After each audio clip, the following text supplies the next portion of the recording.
যদি x:22 সমান সমান 440 হয় তাহলে x এর মান কত? তাহলে এটা একটা খুবই সোজা অঙ্ক। তাহলে আমরা এখানে লিখে দেবো যে প্রশ্নানুসারে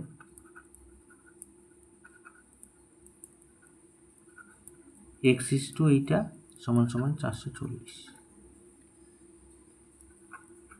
তাহলে এটা অনুপাতের চিহ্ন ইস্টু, এটা মানে ভাগ, তাহলে x/22, তাহলে সমান সমান 440।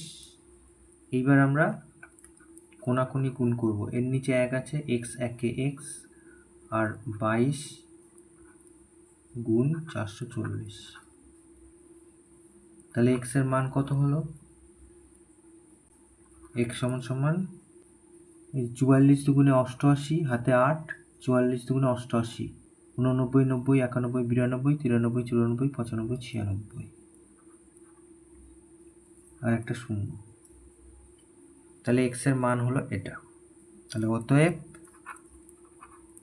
নির্ণেয় মান এত। এটা উত্তর।